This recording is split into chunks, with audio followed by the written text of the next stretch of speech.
Algunas escenas de este programa han sido recreadas.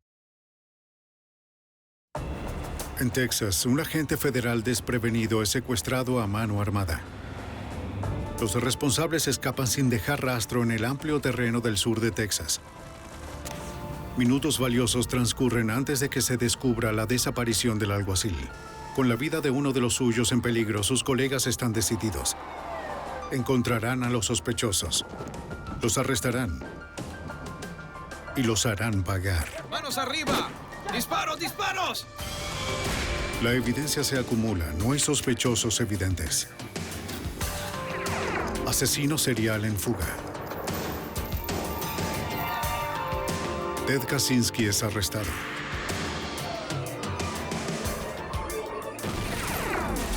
Fugitivo a un prófugo.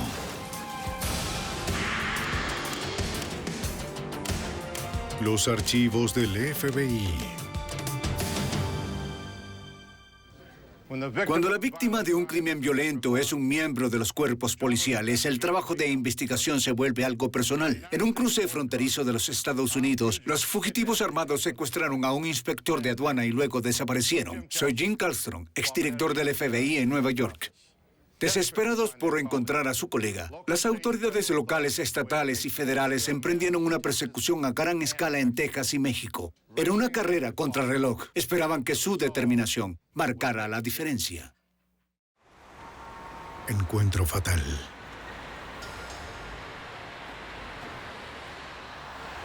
En este episodio, algunos nombres han sido cambiados. Las autoridades del puerto de entrada de Estados Unidos en Del Río, Texas, son testigos de cientos de cruces ilegales entre Estados Unidos y México cada día, pero también realizan la incautación en promedio de $250 millones y observan todo tipo de actividades criminales e inmigrantes ilegales cada año. Los hombres y mujeres que trabajan en aduana saben que el peligro es una amenaza constante. Escondidos detrás de una multitud de civiles inofensivos, los criminales son quienes los ven como el enemigo.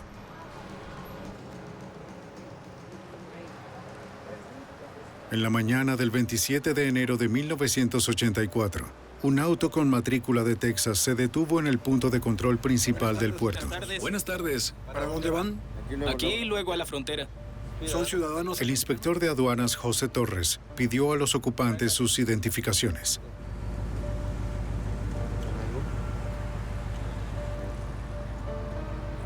¿Qué edad tienes?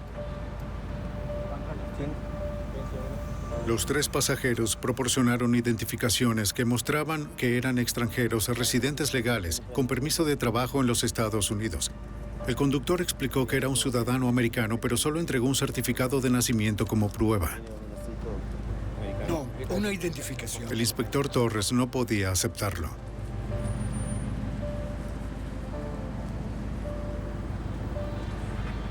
Al verificar la matrícula del auto, ordenó al conductor pasar a un puesto de control secundario para la verificación.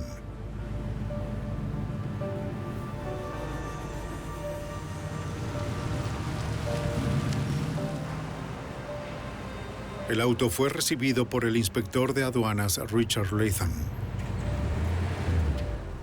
Buenas, caballeros. ¿Certificado de nacimiento? Sí. Puede salir del auto. Siendo un experto con 10 años en la frontera, su trabajo era encargarse de personas o autos sospechosos. Certificado de nacimiento. Acompáñeme. Latham llevó al conductor dentro para conversar con un oficial del Servicio de Inmigración y Naturalización. El oficial reprendió al conductor por documentación insuficiente. Ya que el hombre afirmaba ser un ciudadano americano, nacido y criado en El Paso, el oficial lo interrogó sobre detalles que solo un residente podía conocer. En minutos, las respuestas detalladas del hombre convencieron al funcionario de que su falta de documentos era su única falta. El conductor estaba limpio, pero Latham aún debía inspeccionar el auto. Camine hacia allá. Debo mirar dentro de su auto. Siguiendo el procedimiento de rutina, buscó drogas ilegales o artículos de contrabando. Como no había nada sospechoso en los hombres o en su comportamiento, el inspector Latham estaba solo durante la inspección. Para todos los que trabajan en el puerto, es un día como cualquier otro. Luego, alrededor de las 4:45 de la tarde, llegó un detective junto a la policía de Del Río, Texas. Informó a los funcionarios fronterizos que una joyería había sido robada 15 minutos antes en la ciudad fronteriza de Acuña, a unos 3 kilómetros de distancia. Desafortunadamente, su información era inexacta, pero informó que la policía mexicana estaba buscando a 4 hombres hispanos y al menos uno de ellos podía hablar inglés. La policía y los oficiales fronterizos fueron inmediatamente a alertar a cada uno de los inspectores de guardia. Debido a que los ladrones podrían intentar entrar a los Estados Unidos, las inspecciones en los puntos de control primario fueron redobladas. Buenas tardes. ¿Cómo está? ¿Hacia dónde se dirige? Los funcionarios de aduanas querían estar seguros de que nadie relacionado con el robo entrara al país. ¿Tiene algo que declarar? Bien, continúe. Pero aproximadamente a las 5, el inspector Torres recibió noticias inquietantes. Señor, no pueden. El inspector de aduanas, Richard Latham, estaba desaparecido. El detective de Del Río, John Martin, estaba en el puerto ese día. El que desapareciera repentinamente nos hizo saber que algo andaba muy mal. Aunque al momento de la desaparición se registró un cambio de turno, Latham no había seguido el protocolo necesario para dejar su puesto. No se había retirado en su auto, no registró su salida, ni le informó a nadie que se iba. Y el procedimiento estándar para estos inspectores, incluso si hacen un cambio para tomar un descanso o para ir al baño, debería ser notificado a otros inspectores en el puerto, y nada de esto sucedió. Su única conclusión era que el inspector Latham había sido secuestrado. Nuestra primera pauta en la investigación fue determinar cuándo el inspector Latham había sido visto por última vez y qué estaba haciendo. El inspector Torres reportó haber visto a Latham registrando un auto antiguo en puesto de control secundario. Describió el auto de color gris, modelo Pontiac Grand Prix de finales de los 70, con 3 o 4 hombres hispanos como pasajeros, quienes coincidían con los ladrones de la joyería buscados por la policía mexicana. El inspector describió al conductor como un hombre de unos 20 años que usaba una gorra de béisbol de El Paso. Torres explicó que al girarse para registrar el siguiente auto, el inspector Latham debió descubrir algo, y los secuestradores lo atacaron y escaparon del puerto sin ser vistos. El agente especial del Servicio de Aduanas, Denny Harlan, ayudó a dirigir la búsqueda de Latham. Era una carrera contrarreloj, según mi experiencia, cuando un oficial es llevado a mano armada, eventualmente es asesinado. Todos sabían que la posibilidad de rescatar al oficial con vida era muy pequeña. Entraron en acción. Un oficial de aduana obtuvo la lista computarizada de todas las matrículas que pasaron por el puerto de Del Río en Estados Unidos entre las 4:15 y las 5 de la tarde, alrededor de la hora en que Latham desapareció. El listado era de menos de 100 vehículos, pero no contenía nombres o direcciones de los propietarios. Para obtener esa información tuvieron que acceder a la base de datos de vehículos automotores. Obstaculizados por la tecnología de los años 80, tomaría valioso tiempo obtener el listado completo.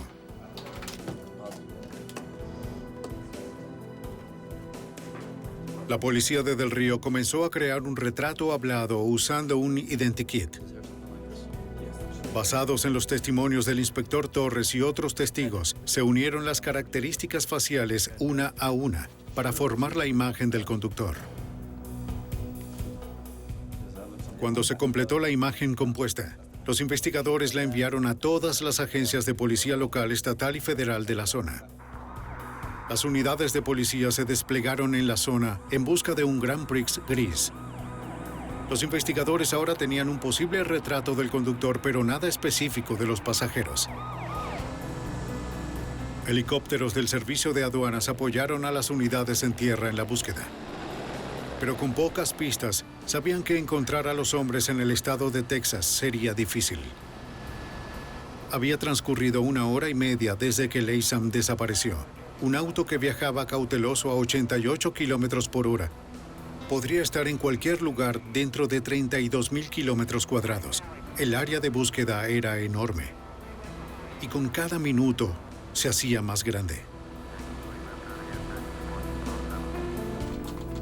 En tiempo récord se obtuvo el listado de la base de datos de vehículos automotores con los números de matrícula, nombres y direcciones de los propietarios. Había 8 Pontiac Grand Prix en el listado.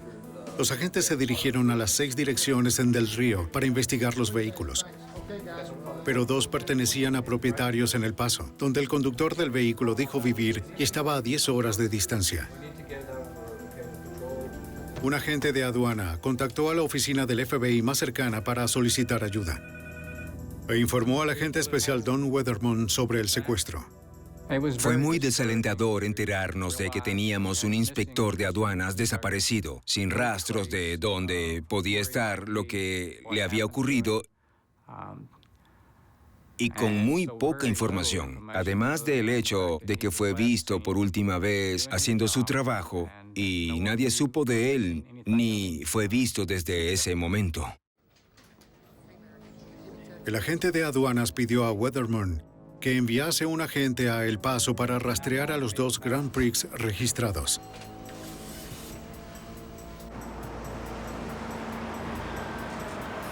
El agente especial del FBI, Charles Reilly, fue asignado para interrogar a los propietarios de los vehículos. Pero los vehículos no estaban en ninguna de las casas y tampoco se encontraban allí los propietarios. El agente Reilly pensó que la información de registro que recibió podía estar desactualizada. Regresó a la oficina del FBI en El Paso con la determinación de hallar a los vehículos y a sus propietarios. Toda esa noche estuve con el secretario en la oficina realizando revisiones más exhaustivas de las 2 matrículas, intentando encontrar a los dueños actuales de esos autos. Tomaría horas cruzar todos los datos de referencia. Gran parte de esto lo harían a mano.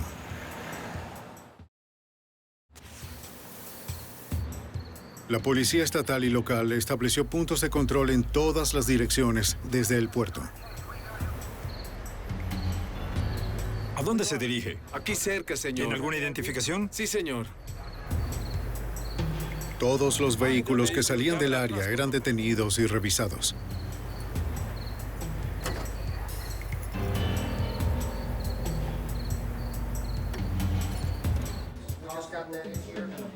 Cuando los agentes del FBI de San Antonio llegaron a Del Río, se les informó sobre los últimos avances de la búsqueda.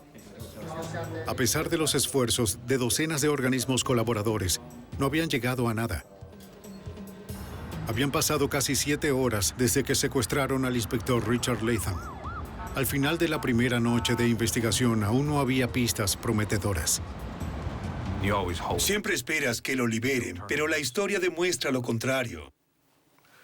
Así que después de tantas horas buscando un cuerpo, sabíamos que estábamos buscando realmente era un cadáver.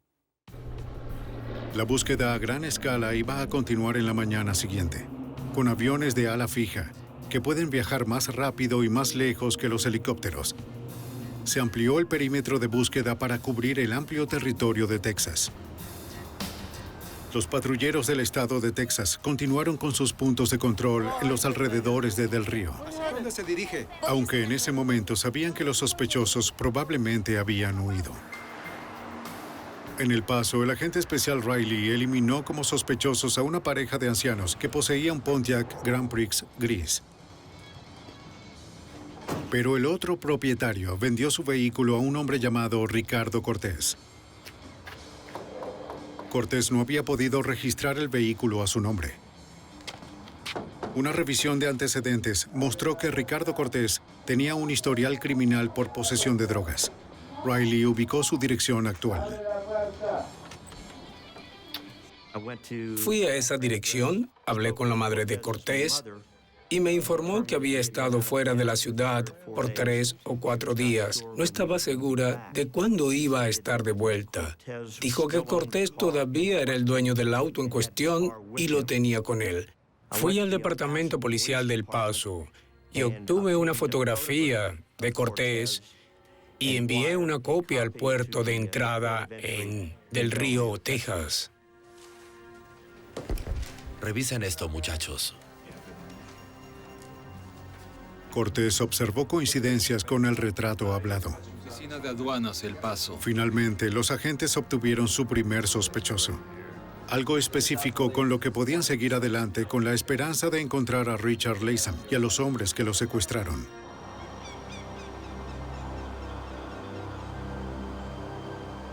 Pero a medida que su esperanza florecía, a 80 kilómetros de distancia, un hombre colectando madera en Eagle Pass, Texas, hizo un descubrimiento espeluznante. El cuerpo de un hombre vistiendo el uniforme del servicio de aduanas.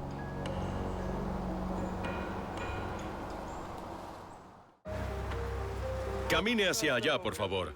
En Del Río, Texas, las autoridades creen que ladrones de joyas que buscaban cruzar la frontera en un Pontiac Grand Prix gris secuestraron al inspector de aduanas de Estados Unidos, Richard Latham. Los investigadores identificaron al conductor del auto como Ricardo Cortés, quien no había sido visto desde la desaparición de Latham. Pero aun cuando consiguieron una primera pista real, descubrieron que el cuerpo de un hombre que llevaba un uniforme de aduana de Estados Unidos fue encontrado en una zanja de la autopista 277 cerca de Eagle Pass, Texas. Oficiales locales aseguraron la escena, pero decidieron que nadie podía acceder hasta que llegara el FBI. Mientras los agentes del puerto de entrada de Del Río abordaron un helicóptero para un vuelo de 96 kilómetros hasta Eagle Pass, patrulleros del estado de Texas continuaron con los puntos de control en toda la zona. Los secuestradores probablemente ya se habían ido, pero nadie podía estar seguro. Aunque frustrado, el patrullero Art Corral, que trabajaba en la carretera de Del Río a El Paso, no iba a renunciar a la búsqueda. Estuvimos allí durante horas revisando autos en el punto de control y, de verdad, no parecía que llegáramos a alguna parte. Entonces, nuestro supervisor nos pidió permanecer en la carretera y que eliminásemos el punto de control. Así que mi compañero y yo decidimos detener los autos en los que iban 3 o 4 hombres latinos. En ese momento vimos pasar un auto con 3 personas dentro. Por muy improbable que sea, los hombres dentro del auto podían estar involucrados en el secuestro.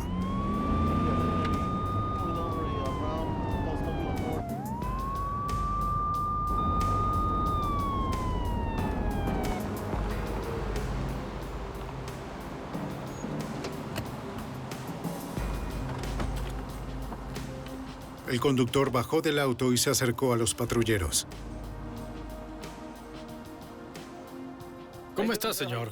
¿Cómo ha estado? Corral explicó por qué lo había detenido. 4 sujetos masculinos hispanos están involucrados en un secuestro. El conductor le entregó su identificación. Era un conductor de taxi de Eagle Pass, contratado por los hombres dentro del auto para llevarlos a Presidio, Texas. Admitió alegrarse de ser detenido, puesto que sus pasajeros estaban inquietos y eso lo puso nervioso. Me pidieron que los llevara desde Ensenada hasta Eagle Pass. El patrullero decidió revisarlos. ¿Cómo están, muchachos? ¿Puedo ver sus identificaciones?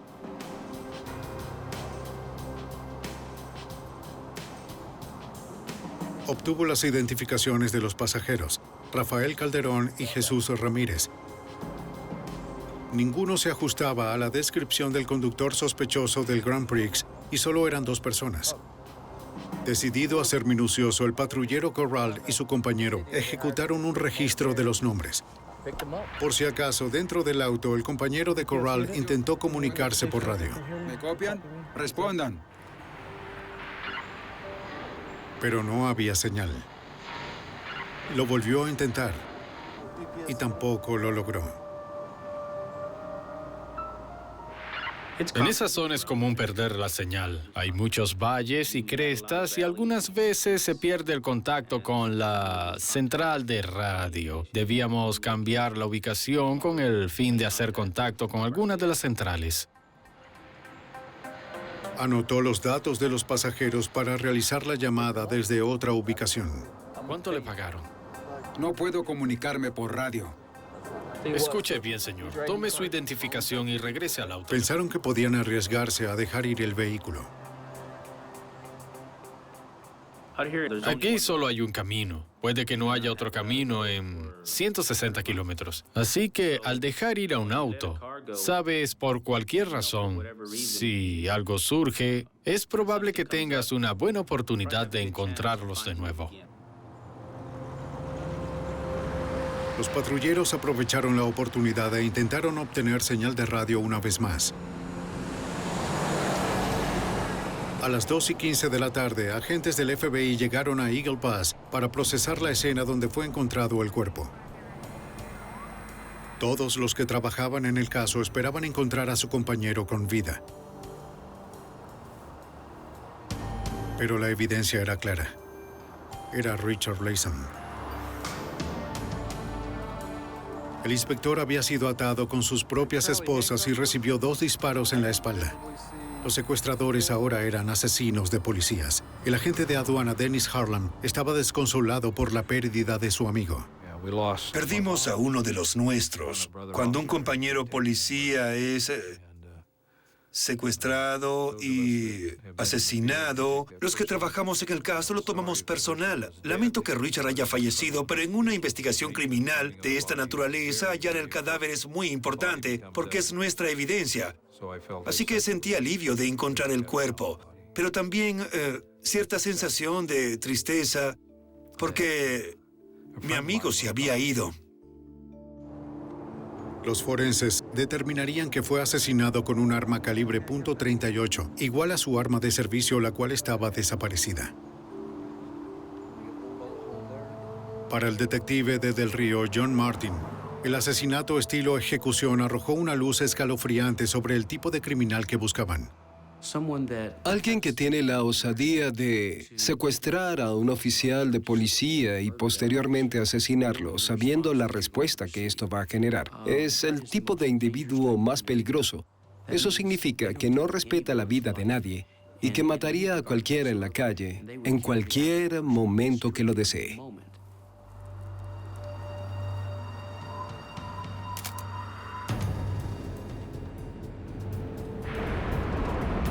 Unidad DPS, a control. De vuelta en la carretera, los patrulleros continúan intentando la comunicación por radio. Después de varios minutos, lograron comunicarse. Sí, lo copio, adelante. Sí, necesito una revisión 329 para 3 sujetos. Los oficiales ejecutan la revisión a los hombres del taxi. Espere. Tenemos antecedentes de Jesús Ramírez. ¿Copiado? Consiguieron información y dijeron que había un posible acierto con uno de los pasajeros, que era Ramírez en el asiento trasero. Había una orden judicial DUI que destacaba para Jesús Ramírez. Quizás no era el mismo Ramírez, pero los patrulleros necesitaban verificar su identidad. Así que decidimos regresar y tratar de alcanzar el auto. Estamos intentando localizarlo. Vamos conduciendo hacia el oeste, por la 90 en este momento.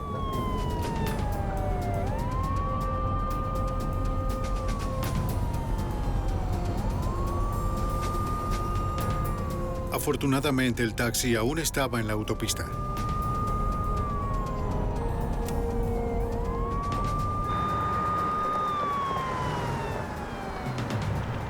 El conductor se detuvo por segunda vez.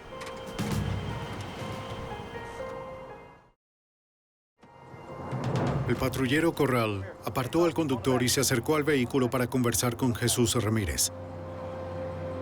Permítame ver sus manos. Comienzo a gritarle al tipo del asiento trasero. que necesito hablar con él, que salga del auto. En ese momento noté que el pasajero solo se quedaba en el asiento, solo me miraba y se movía hacia un lado. Podía ver su cabeza y sus hombros retorciéndose en el asiento trasero, así que continué llamándolo y de pronto... ¡Disparos! ¡Disparos! Necesito hablar con usted. Mientras investigaban el secuestro de un oficial federal, patrulleros del estado de Texas detuvieron un auto para interrogar a uno de los pasajeros. Pero la situación rápidamente se volvió peligrosa para el patrullero Art Corral y su compañero. Cuando recibimos el primer disparo, mi compañero tomó su escopeta y no tuvimos tiempo de llamar a nadie. Solo éramos dos y cuando hay un tiroteo debes reaccionar rápido, porque es un momento de vida o muerte.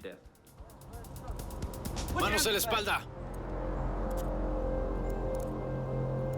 Dame la otra mano. Con su compañero cubriéndolo, Corral sacó a Rafael Calderón del auto y lo puso bajo custodia. Lo colocó detrás del auto, alejado de las armas. ¡De rodillas! ¡De rodillas! ¡Voy al auto! Luego fueron a verificar al hombre en el asiento trasero. Jesús Ramírez se había disparado en la cabeza con un arma .357. Tenemos otro aquí también. Bien, voy a revisar. Los patrulleros encuentran el arma, un revólver calibre .38.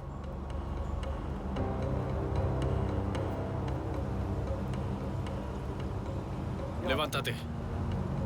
Ahora necesitaban saber por qué el procedimiento se volvió mortal. Uno de los patrulleros encontró la identificación de Ramírez y un trozo de papel de su chaqueta. Mientras que el otro retiró las pertenencias a Rafael Calderón. ¿Está armado? No. ¿Esto es todo lo que tiene? Incluyendo un cuchillo grande y una bolsa de tela. Entra al auto. Corral sospechó que Ramírez no se había suicidado solo por una orden de arresto. Sabía que había un motivo mayor. Unidad PBS a Central. Tenemos al sujeto Ramírez en custodia. Los patrulleros reportaron el incidente y se enteraron de que el cuerpo de Latham había sido encontrado.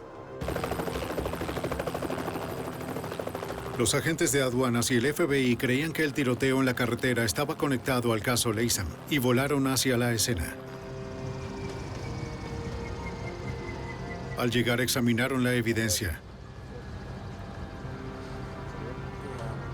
Junto al revólver .357 que Ramírez usó para suicidarse, había una pistola calibre .38, un arma de servicio el cual más tarde se determinó que pertenecía a Richard Latham, el arma que lo mató.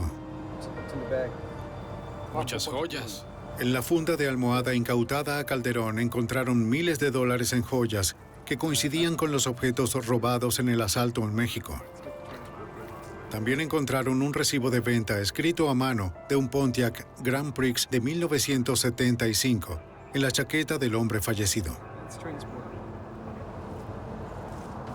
El nombre del vendedor era Ricardo Cortés, el primer sospechoso, que se identificó horas antes. Ahora con Rafael Calderón en custodia, ya era hora de obtener algunas respuestas. En el camino de regreso a Del Río, el agente especial del FBI, Moses Alanés, interrogó a Calderón. Estaba en el asiento trasero del auto de los patrulleros. En el viaje, el señor Calderón comenzó a relatarme lo que había sucedido los 2 días anteriores, desde que él y otros 3 amigos fueron del Paso hasta México. Calderón declaró que Jesús Ramírez planeó el robo. Las joyas. Dijo que Ramírez escogió la joyería en México, creyendo que era más fácil huir de un robo que en Estados Unidos. ¡Cállate o te mato! ¡Vamos para atrás! ¡Cállate! ¡Vamos! ¡Hazte un lado! ¡Vamos! ¡Cállate! Mientras Calderón, Ramírez y un tercer hombre que solo conocía por el nombre de Carlos robaron el lugar, su conductor Ricardo Cortés esperó en el auto de huida. ¡No se muevan! ¡Cállense o las mato! Tomaron todo lo que pudieron en pocos minutos. ¡Toma todo! y se marcharon.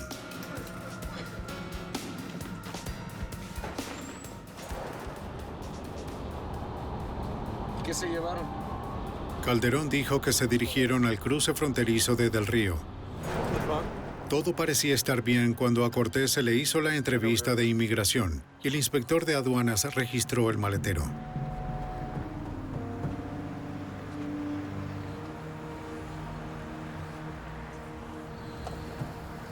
Voy a revisar dentro del auto. Comenzaron a ponerse nerviosos cuando revisó el asiento trasero.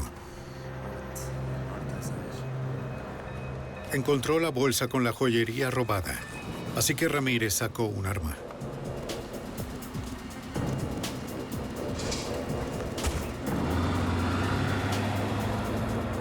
¡Las esposas! ¡Las esposas! ¡Agarra la pistola! Al salir del puerto, Cortés y el hombre llamado Carlos tomaron el arma de servicio del inspector y lo aseguraron con sus propias esposas. ¡Esposalo! ¡Dame las manos! ¡Dame las manos, te dije! ¡Cállate! ¡Cállate!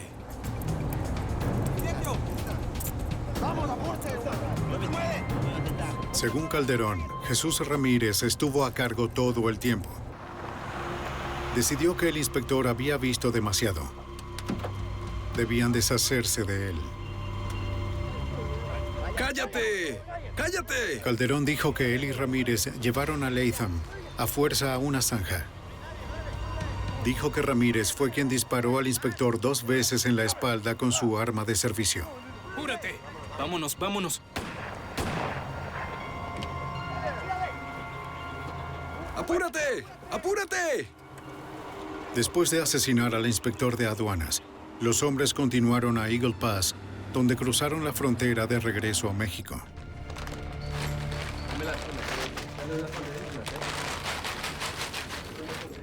En un motel de allí, pasaron por las joyas, colocando las piezas más valiosas en la funda de almohada. El plan era separarse. Para cruzar la frontera. Calderón y Ramírez llevarían las joyas de regreso a Estados Unidos. Ricardo Cortés y Carlos se suponía que iban a mantener el coche en México por unos días. Luego se reunirían en El Paso.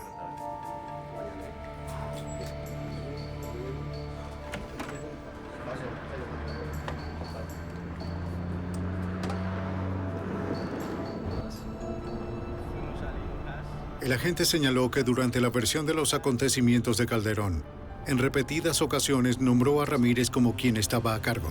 Cuando el sospechoso fue llevado a prisión en Del Río, los agentes revisaron los hechos del caso. Rafael Calderón estaba en custodia.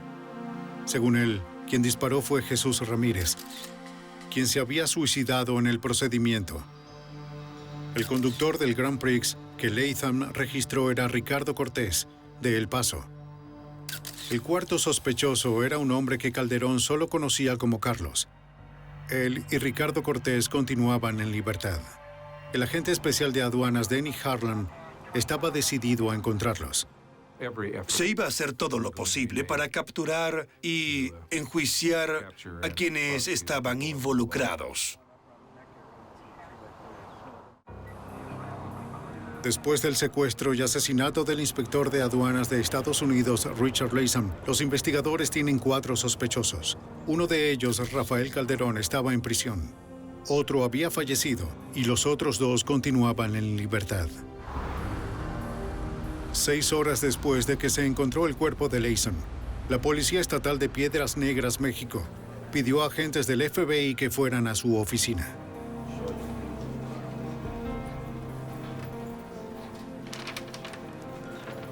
Algunas de las pertenencias del inspector de aduanas se encontraron en un estacionamiento al otro lado de la frontera en Eagle Pass, donde su cuerpo fue encontrado, incluidos la billetera de Latham,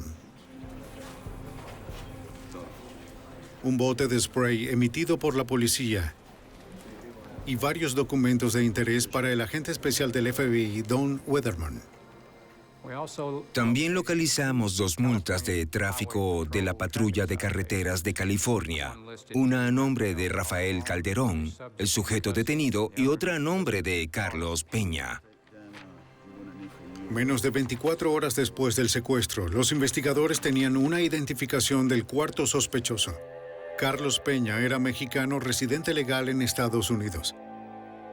Los investigadores recibieron su foto del Servicio de Inmigración y Naturalización. Ahora tenían que encontrar a Peña y a su cómplice Ricardo Cortés. Al parecer no tomaría mucho tiempo.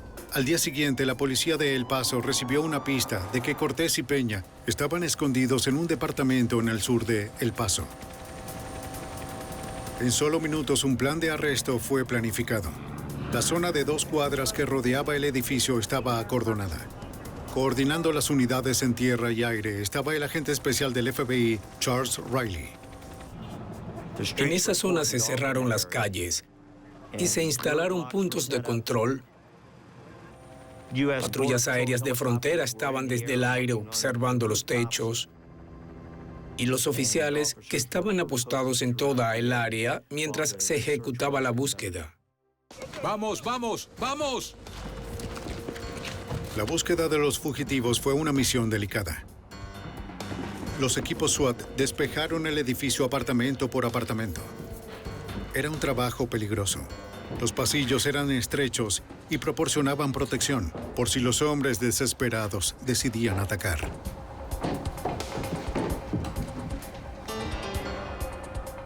A pesar de la exhaustiva búsqueda, no encontraron nada. El agente de aduanas Dennis Harlem estaba impávido. Puedes utilizar toneladas de fuerza de trabajo en un caso como este, pero se necesita un poco de suerte. Y esa buena suerte es resultado de hacer bien el trabajo y de una agresiva labor policial. Entonces, una nueva pista surge cuando la Policía Estatal de Piedras Negras, México, encontró un Pontiac Grand Prix gris de 1975 abandonado en el estacionamiento de un club nocturno. Los agentes del FBI cruzaron la frontera para registrar el auto. Pero la ley mexicana prohibió un procesamiento a gran escala del vehículo. No pudimos retirar el auto y traerlo de vuelta a Estados Unidos. Tampoco pudimos retirar evidencia del vehículo excepto huellas dactilares. Agentes del FBI fotografiaron el auto para documentar los objetos que no pudieron retirar y para buscar posibles huellas. Fue un proceso sorprendentemente bajo en tecnología, con cinta adhesiva y tarjetas de cartón, pero funcionaron. Cuando se enviaron las huellas dactilares al laboratorio del FBI en Washington, determinamos que los 4 sospechosos que fueron identificados tenían huellas que coincidían con las del vehículo.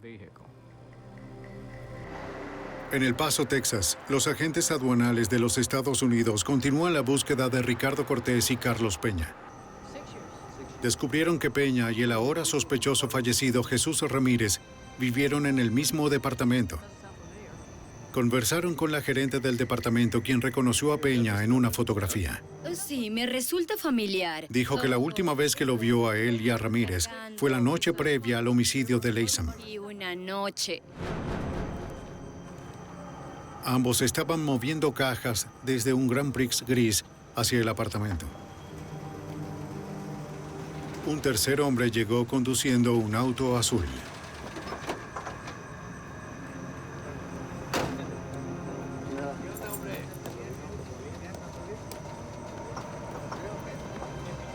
De las otras fotografías de la gente, ella lo identificó como Ricardo Cortés. Dijo que esa noche los 3 hombres se llevaron el Grand Prix, dejando el coche azul en el estacionamiento. La gerente recibió una llamada de Ricardo Cortés al día siguiente, pidiéndole que no remolcara el auto, ya que él o su mecánico lo retirarían. Ese auto azul era su mejor oportunidad para llegar a Cortés. Durante toda la noche y la mañana, los agentes mantuvieron vigilancia.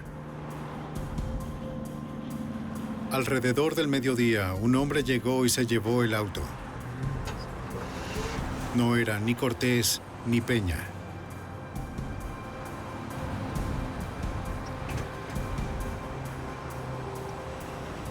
Los agentes lo siguieron.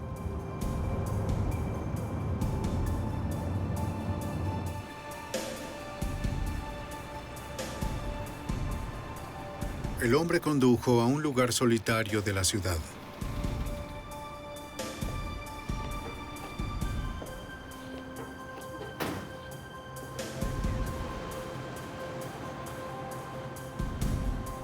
Entró a un bar.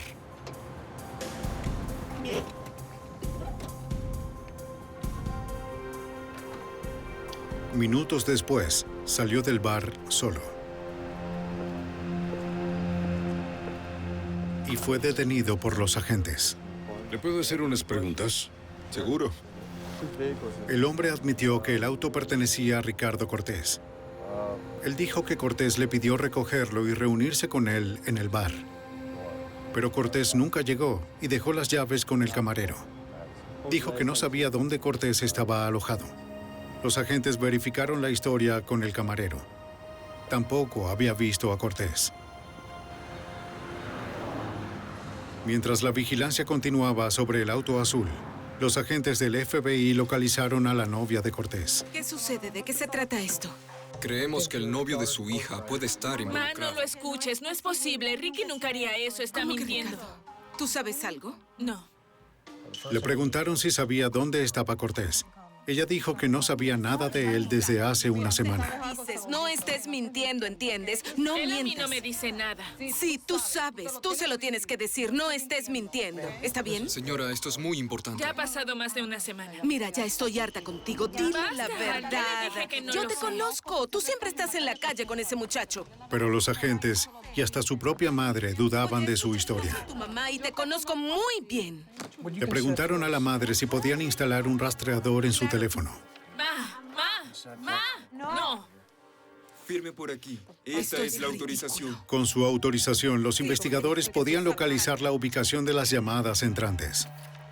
Necesitábamos arrestar a los otros 2 sospechosos involucrados en el secuestro de Richard Latham y su posterior asesinato. Así que fue desde allí donde comenzamos. Nos preguntábamos dónde rayos están estos sujetos. Lo único que los investigadores podían hacer era esperar la llamada de Ricardo Cortés. El FBI, el Servicio de Aduanas y otras agencias se estaban acercando a los sospechosos restantes en el asesinato de un oficial de aduanas de los Estados Unidos. Los agentes contactaron a la novia de uno de los sospechosos, Ricardo Cortés, y monitorean su teléfono. Hola. Ricky, ¿dónde estás? 2 días después, recibe una llamada. Está bien. Ten cuidado. Era Cortés. ¿Dónde está? No le dijo dónde estaba, pero los agentes rastrearon la llamada hasta un motel en El Paso. Última llamada de esta línea. El agente especial Charles Riley estaba listo. Otros agentes, miembros de la policía del Paso, agentes de aduanas y yo procedimos al motel. Un equipo SWAT rodeó el edificio. ¡Ricardo! ¡Sal del hotel! A través de los esfuerzos combinados de 3 agencias policiales, los investigadores lograron su misión, según el agente especial Don Weatherman. La oficina del FBI, aduanas y el departamento de policía de El Paso hicieron un buen trabajo. Cortés fue arrestado en el motel.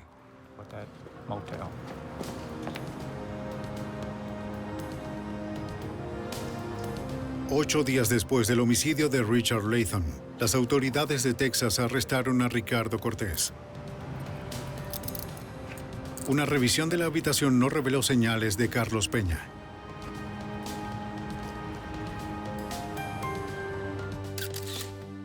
El conductor del Grand Prix, Ricardo Cortés, y Rafael Calderón ahora estaban detenidos. Jesús Ramírez se suicidó en un procedimiento, pero Carlos Peña aún estaba en libertad.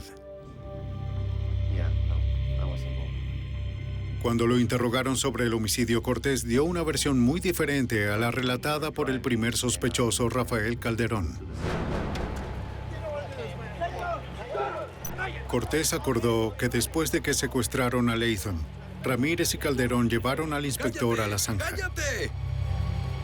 ¡Apúrate! Todo bien. Pero Cortés dijo que los disparos fatales no fueron efectuados por Ramírez. ¡Mátalo! Sino por Rafael Calderón. Luego de la detención del vehículo por los patrulleros del estado de Texas y del suicidio de Ramírez, Calderón vio la oportunidad de culpar a su cómplice fallecido. Fue una sorpresa cuando Cortés dijo que había sido Calderón quien había disparado al inspector Leysam. Cortés dijo que luego de separarse los cuatro, él y Peña abandonaron el auto y tomó un autobús a Juárez, México. Cortés dijo que Peña aún estaba en Juárez y no había regresado a El Paso. El FBI entiende que no podían arrestarlo por sí mismos.